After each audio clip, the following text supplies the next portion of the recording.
Welcome to Legendary Folklore, the home of epic myths, untold legends, and timeless tales of gods and heroes.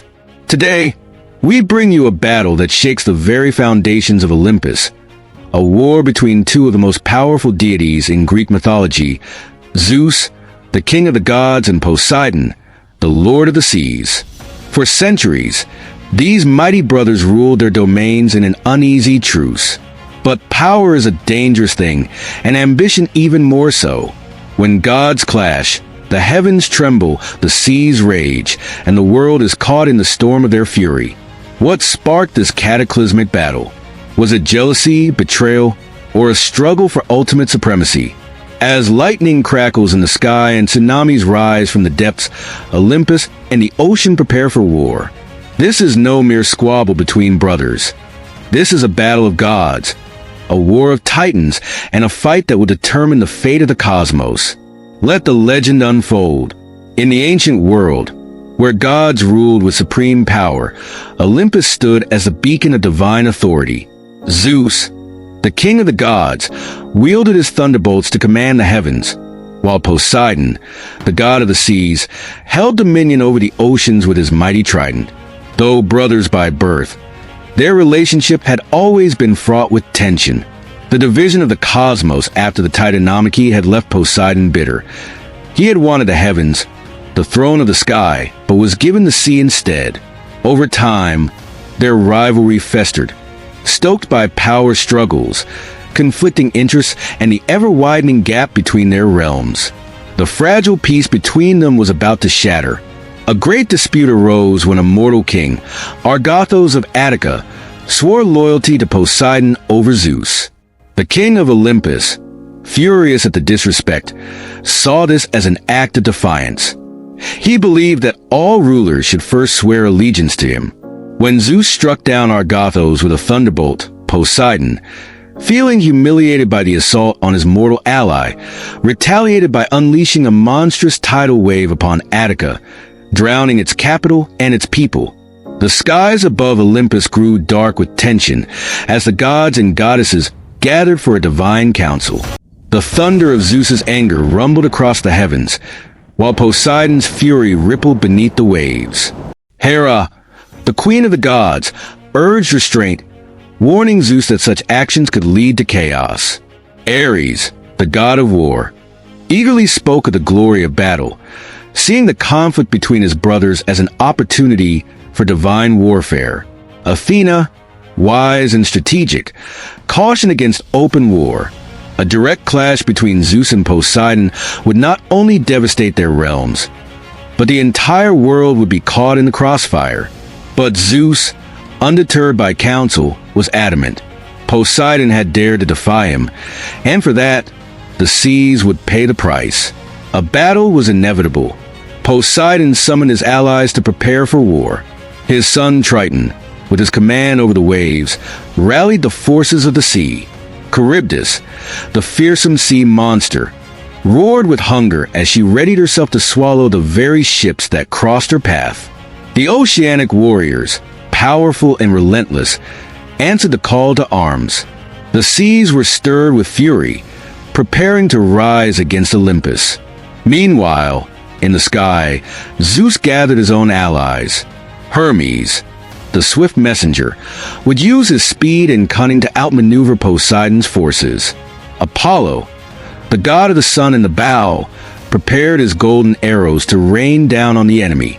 Ares, eager for battle, joined the Olympian ranks, while Artemis, the goddess of the hunt, readied her bow, eager to stand by her twin in defense of Olympus. The battle began on the Aegean Sea, the epicenter of the conflict. The forces of Olympus met Poseidon's army in a cataclysmic clash. Zeus hurled his thunderbolts with divine fury, each bolt a flash of pure destruction that struck the waters, causing geysers of steam to rise. Poseidon retaliated by raising monstrous waves, the seas churning beneath him as he summoned whirlpools to swallow the forces of Olympus. The sky and the sea became an arena of divine conflict. Apollo's arrows flew like shooting stars, piercing the sea warriors, but Poseidon's creatures were resilient, rising from the depths to fight back. Triton and Hermes engaged in a high-speed aerial duel, each god trying to outwit the other as they zipped through the skies, leaving streaks of light and thunder in their wake. The roar of Charybdis echoed through the chaos, as a massive sea monster devoured entire fleets of Olympian soldiers, only for Zeus to smite her with a devastating bolt, sending her into the deep abyss. But as the battle wore on, the tides began to turn. The Olympians were suffering heavy losses, and Zeus, realizing the extent of Poseidon's wrath, decided to end the conflict with overwhelming power. He summoned a storm, so fierce that even Poseidon's colossal waves faltered. The lightning struck the sea with such intensity that the ocean began to boil, and the very foundations of Poseidon's realm trembled. Poseidon, struggling against the onslaught of his brother's power, realized that direct confrontation would not end in his favor. Desperate, he retreated beneath the waves and called upon an ancient, forgotten power, the primordial sea god Oceanus. The slumbering Titan, once the ruler of all waters, rose from the abyss. His awakening caused the tides to swell and the skies to darken. His presence alone was enough to shake Olympus to its core. Zeus, knowing that Oceanus could not be defeated by force alone, sought a new strategy. He called upon Athena, the goddess of wisdom, to devise a plan that could disrupt the Titan's power. While Zeus engaged Oceanus in a battle of divine might, Athena and Hermes infiltrated the deep, braving the very depths of the oceans to find the Titan's ancient anchor, a relic that bound his essence to the world and allowed him to control the seas. The battle between Zeus and Oceanus was unlike anything the gods had ever witnessed. The sky split with thunder, and the sea surged with monstrous waves. Oceanus, though weakened by eons of slumber, fought with all the fury of the forgotten depths. The seas themselves seemed to rebel against Zeus as Oceanus's power swelled. Meanwhile, Athena and Hermes, with cunning and stealth, found the ancient anchor hidden in the deepest chasm of the ocean. They severed its link, and in that instant, Oceanus's power began to wane. The skies cleared and the seas stilled. Seizing the moment, Zeus unleashed his full might. He called forth the raw energy of the heavens, summoning a bolt so powerful that it shattered the very fabric of the skies. With a thunderous roar, the Titan fell back into slumber, his dominion over the seas broken once more. Poseidon, witnessing the fall of Oceanus, realized that his own power had been shattered. He retreated to the depths of the ocean, acknowledging Zeus's supremacy for now. The battle had ended, but the rivalry between the two gods was far from over. As peace returned to Olympus and the seas calmed, the gods returned to their duties. Yet, the damage had been done.